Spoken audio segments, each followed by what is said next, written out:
ಇದು 22 ವರ್ಷದ ನಂತರ ಸಿಕ್ಕ ಖುಷಿಯ ಕಣ್ಣೀರು. ಟೀನೇಜಿನಲ್ಲಿ ಬೇರೆಯಾದ ನಾವೆಲ್ಲ ಆಂಟಿಯರಾಗಿ ಸಿಕ್ಕಾಗ ಈಗಾದ್ವಿ. ಹೈಸ್ಕೂಲ್ ಆಗಷ್ಟೇ ಟೀನೇಜ್, ಹೊಸ ಕನಸು ಚಿಗುರುವ ಪ್ರಾಯ. ಕೊಡಗಿನ ನಂಜರಾಯಪಟ್ಟಣ ಶಾಲೆಯಲ್ಲಿ 10ನೇ ತರಗತಿ ಮುಗಿಸಿ ನಾವೆಲ್ಲ ಬೇರೆ ಬೇರೆ ಆದ್ವಿ. ಕೆಲವರು ಬಸ್ಸಿನಲ್ಲಿ ಊರಿನಲ್ಲಿ ಅಂತ ಸಿಕ್ಕಿದ್ರೆ, ಇನ್ನು ಕೆಲವರು ಸಿಗದೆ ವರ್ಷಗಳೇ ಉರುಳಿತ್ತು. ಅವ್ರು ಎಲ್ಲಿದ್ದಾರೆ ಹೇಗಿದ್ದಾರೆ ಎಂಬ ಯಾವ ಸುಳಿವು ಇರಲಿಲ್ಲ. ಅಷ್ಟರಲ್ಲಿ ಈ ಫೇಸ್ಬುಕ್ ವಾಟ್ಸಪ್ ಎಲ್ಲ ಬಂತು. ದಿಕ್ಕುಪಾಲಾಗಿ ಚದುರಿ ಹೋದ ನಮ್ಮನ್ನು ಆ ಗ್ರೂಪಿನಲ್ಲಿ ಒಂದು ಮಾಡಿತ್ತು. ಅಲ್ಲಾದ್ರೂ ಸಿಕ್ವಿ ಎಂಬ ಖುಷಿ ನಮಗೆ. ಆದ್ರೆ ಯಾರು ಮೀಟ್ ಆಗ್ಬೇಕು ಅಂತ ಯಾರು ಪ್ರಯತ್ನ ಮಾಡ್ಲೇ ಇಲ್ಲ. ಹೀಗಿರುವಾಗ ಯಾರೋ ಒಬ್ರು ಒಮ್ಮೆ ಮೀಟ್ ಆಗುವ ಅಂದ್ರು, ಆ ಪ್ರಯತ್ನ ನಡಿಲೇ ಇಲ್ಲ. ಆದ್ರೆ ಇದೊಂದು ಸಡನ್ ಪ್ಲಾನ್.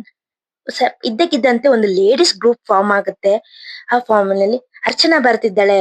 ಇಲ್ಲಿಂದ ಕುಶಾಲ್ ನಗರ ರೂಟಿನಲ್ಲೇ ಕಾಸರಗೋಡಿಗೆ ಹೋಗ್ತಾ ಇರೋದು, ಯಾರೆಲ್ಲ ಮೀಟ್ ಆಗ್ತೀರಾ ಅಂತ ಕೇಳಿದೆ ತಡ.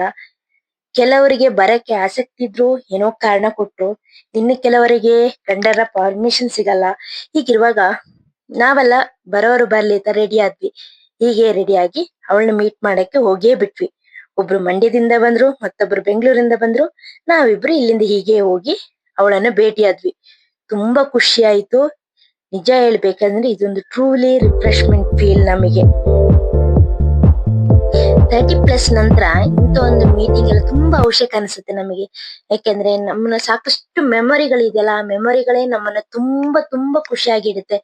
ಗಂಡನ ಮೇಲೆ ಮಕ್ಕಳ ಮೇಲೆ ರೇಗೋದನ್ನು ಕೂಡ ಸ್ವಲ್ಪ ಕಮ್ಮಿ ಮಾಡುತ್ತೆ. ಈ ರೀತಿ ನಮ್ಮಲ್ಲಿ ಡೊಪಮೈನ್ ಎಲ್ಲ ಹೆಚ್ಚಾದ್ರೆ ನಾವು ಖುಷಿಯಾಗಿರ್ತೀವಿ. ನಾವು ಖುಷಿಯಾಗಿದ್ರೆ ಗಂಡನ ಬೈಯಲ್ಲ, ಮಕ್ಕಳನ್ನ ಬೈಯಲ್ಲ, ಹ್ಯಾಪಿ ಆಗಿರ್ತೀವಿ ಅಲ್ವಾ? ಏನೇ ಆಗ್ಲಿ, ತುಂಬಾ ವರ್ಷಗಳ ನಂತರ ಸಿಕ್ಕ ನಾವು ತುಂಬಾ ಖುಷಿಯಾಗಿದ್ವಿ. ಚಂದ್ರಾವತಿ, ಇಷ್ಟು ಟೈಮ್ ಆದ್ಮೇಲೆ ನಾವು ಮೀಟ್ ಆಗ್ತಿದ್ವಲ್ಲ, ಏನ್ ಅನಿಸ್ತು? ತುಂಬಾ ಖುಷಿ ಆಗ್ತಿದೆ. ಏನಂತ ಪರಿಯಿಲ್ಲ ಹೇಳು.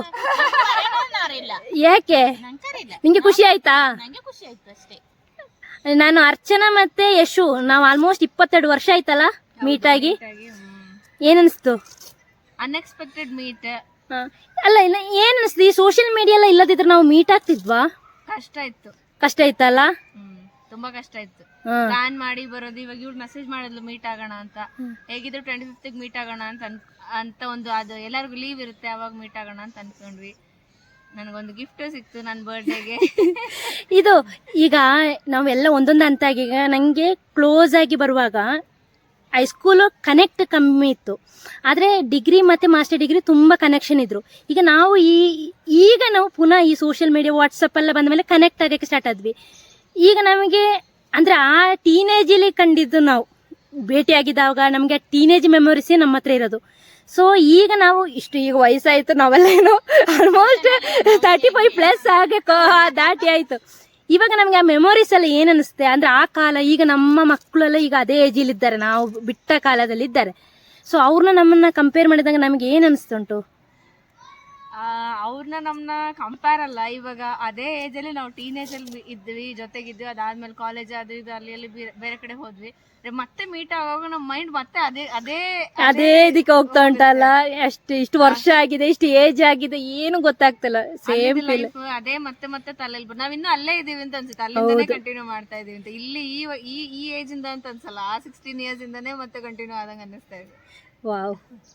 ಈಗ ನೆಕ್ಸ್ಟ್ ಯಾವಾಗ ಮೀಟ್ ಆಗುವ? ಎಲ್ಲರೂ ಇಡೀ ಕ್ಲಾಸ್ಮೇಟ್ ಎಲ್ಲ ಸೇರಿ ಮೀಟ್ ಆಗ್ಬೇಕು. ಸಮ್ಮರ್ ಹಾಲಿಡೇಸ್ ಟ್ರೈ ಮಾಡೋಣ. ಸಮ್ಮರ್ ಹಾಲಿಡೇಸ್ ಅಥವಾ ಯಾವ್ದಾದ್ರು ಒಂದು ದಿನ ಹಿಂಗೆ ಪ್ಲಾನ್ ಮಾಡುವ ಎಲ್ಲರೂ. ಅಂದ್ರೆ ಮೇಯ್ನ್ ಆಗಿ ದೂರದಲ್ಲಿ ಇರೋದು ನೀನು, ಯಶುನಂತ ಕರೆಸ್ಬೋದು, ನಿನ್ನ ಕರೆಸ್ಬೋದು. ಬಾಕಿ ಇದವ್ರನ್ನ ಪ್ಲಾನ್ ಮಾಡಿ,